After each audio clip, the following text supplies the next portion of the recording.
미국에서 미니멀리즘을 표방하며 산 지 벌써 1년이 훌쩍 넘었지만 가끔씩 제 눈에 강렬하게 꽂히는 녀석들이 있습니다. 일본 마트에 갔다가 잠옷으로 괜찮을 것 같은 반팔을 발견해서 바로 샀습니다. 가격은 9.99달러. 아마도 한 자릿수 가격에 혹한 것 같네요. 입어보고 사진 않았는데 입어보니까 평소보다 더 어깨 깡패처럼 보여요.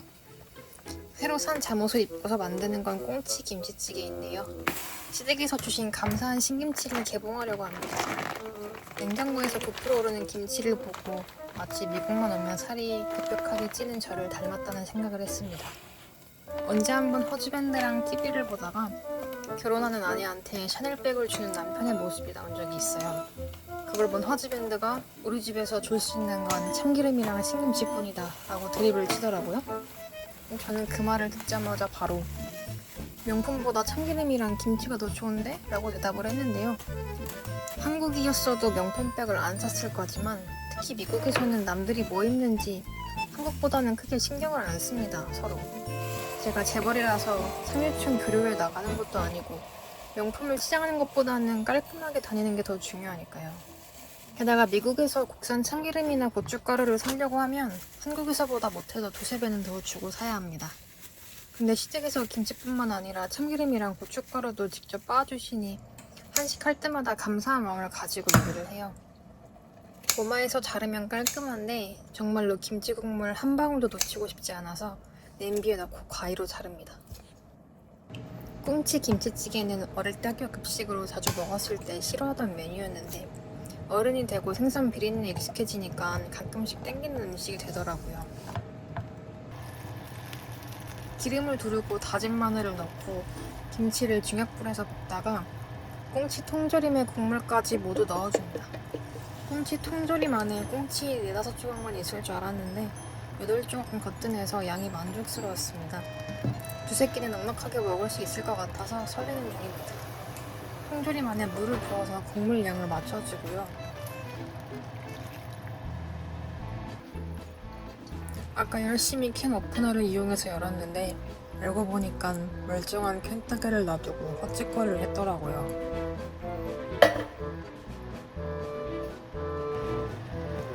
꽁치의 비린내를 잡아주기 위해서 맛술을 필수로 넣어주고 참치의 값 간장을 조금씩만 넣어서 존재하고 계시는지 모를 감칠맛을 생성해 주었습니다. 영상엔 없지만 비린내 대처 조치로 생강청도 반 스푼 넣어줬고요. 마지막으로 청양고추 다진 거 조금 넣어서 칼칼하게 끓여서 마무리했어요. 흰밥이랑 먹으면서 영화에 나오듯이 밥 한 술에 꽁치랑 김치 올려서 먹고 싶었거든요.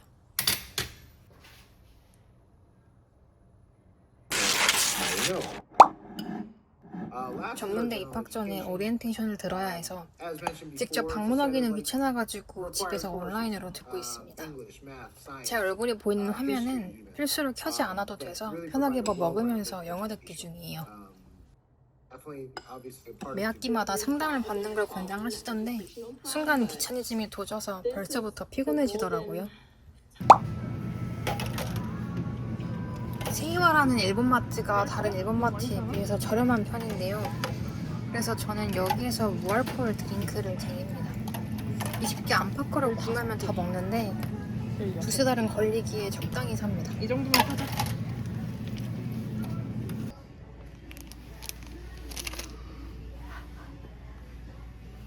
라멘을 사 먹으면 비싸서 봉지 제품으로 샀고요. 일본 라멘 위에 고명으로 올라가는 돼지고기 차슈는 직접 조리하기 까다로워서 냉동으로 파는 차슈를 찾아봤는데요.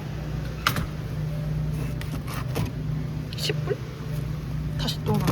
저 양에 10달러는 선을 넘은 것 같아서 원상복귀 시켰습니다. 아침밥도 안 먹고 잠을 보다 보니 배가 고파서 매운 명란젓 삼각김밥을 샀습니다. 한 개로 허즈밴드랑 나눠 먹으면서 급한 불만 끄려고 해요. 삼각김밥은 되게 아침에 만들어서 진열하니까 저녁에 오면 밥이 딱딱하거든요. 매운 명란젓이 제일 맛있는데 전자레인지에 데필 수가 없어서 꼭 아침 시간대에 구매를 합니다. 저녁은 한인마트에서 1+1으로 판매하는 LA 갈비 도시락으로 샀어요. 어느 날 TV에서 갈비 먹는 걸 봐가지고 오랜만에 둘 다 꽂혀 있었거든요. 한인마트 아파트 온 김에 반값 세일하던 참치 통조림도 가득 챙기고 김말이도 사봤습니다. 미국에서 처음 사본 한식 도시락 맛은 실망이 컸습니다. 문장고에 있다 보니 반찬들이 다 말랐고요. 갈비 양념은 싱겁게 먹는 편인 제 입맛에도 싱거웠습니다.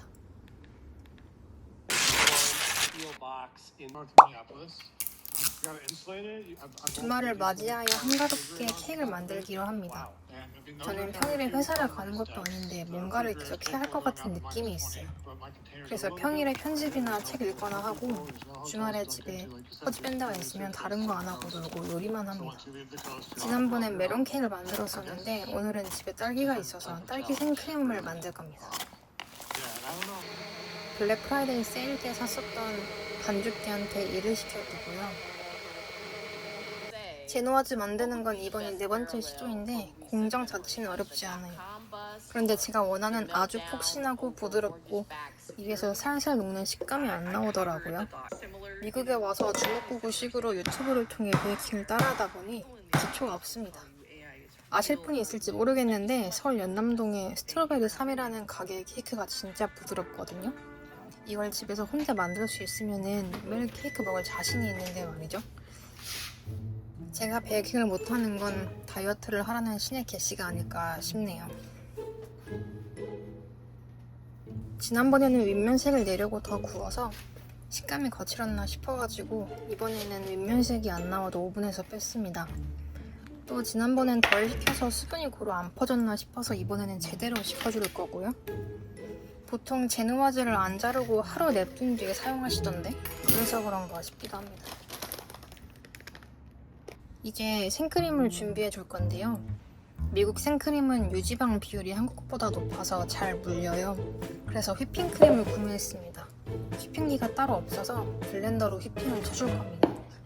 아무래도 딸기 케이크니까 분홍색을 내주면 좋겠다 싶어서 휘핑크림에 딸기를 추가해서 다시 갈아줄 겁니다.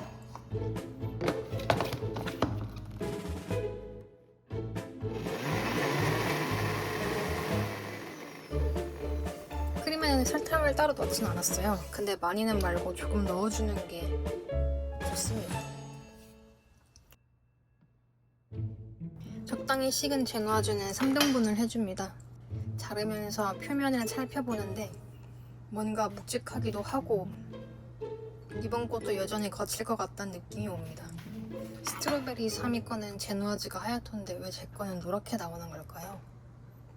제노아즈 위에는 우유에 딸기를 졸인 콩포트를 섞어서 발라주는데요. 식감이 거치니까 물이라도 먹어서 부드러워져라는 의도를 가지고 발랐습니다. 우유를 다 발랐으면 그 위로 반틈을 가른 딸기들을 배치해주고요. 미국 딸기는 단맛보다는 신맛이 많이 나요. 성심당의 딸기 시루처럼 딸기가 중심을 잡아줘야 하는데 미국 딸기로는 그런 케이크를 만들 수가 없을 것 같아요.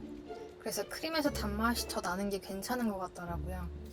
딸기를 다 배치했으면 만들어두었던 딸기 크림을 잔뜩 올리고 작게 잘라둔 딸기들도 넣어서 딸기로 가득 채웁니다. 이 공정을 한 번만 더 하면 됩니다. 크림 양이 부족해서 윗면만 어떻게든 메꾸고 남은 딸기를 다 올려내면 케이크 완성입니다. 맛은 달지 않은 딸기와 달지 않은 크림의 조합. 제노아즈의 미미한 단맛이 멱살 잡고 끌고 가는 맛없는 케이크 맛입니다. 오늘까지 만들었던 제노아즈 레시피가 별로인가 싶어서 다른 레시피를 찾아봤는데 그 비율로 다음에 만들어 봐야겠어요. 케이크 먹다가 속이 느끼해져서 냉동실에 있는 엽떡 마지막 밀키트 꺼냈습니다. 몰랐는데 제가 안 매운 맛을 샀더라고요. 평소 한국에서는 매운 걸 잘 먹어서 오리지널 이상만 주문했기 때문에 제가 왜 무슨 정신으로 저걸 산 건가 싶었습니다. 집에 있는 양배추도 썰었고요. 떡을 먼저 익혀서 잘 풀어준 다음에 오뎅이랑 야채랑 양념 넣고 졸이면 끝입니다. 추가적으로 오뎅을 같이 샀었어요. 그리고 소세지도 빠질 수 없어서 같이 샀고요. 소세지는 끓는 물에 1, 2분 데치고 찬물에 여러 번 헹궈서 넣어줬습니다. 모짜렐라 치즈도 밀키트에 있긴 한데 주떡만한 양이라서 치즈를 좋아하시면 더 구매하시는 걸 추천드려요. 저도 치즈 사둘 걸 하고 후회를 했습니다. 돼지란 하지 못했어요. 착한 맛이라 그런지 정말 안 맵더라고요. 한국인의 자존심에 스크래치가 날 정도였어요. 다음번에는 뺨 따고 두세 번 때리고 정신 차리고 엽떡 매운맛으로 구매를 해야겠습니다. 먹을 만큼 덜어먹고 남은 양은 수분해서 냉동실에 얼려둘 겁니다. 소화시키러 헬스장 왔는데 계단에 물통이 덩그러니 있지 않겠어요? 누가 저렇게 가지런히 물통을 버리고 갔을까 궁금해지더라고요. 맥주라서 그런가 버려진 물통에도 관심을 가질 여유가 많네요.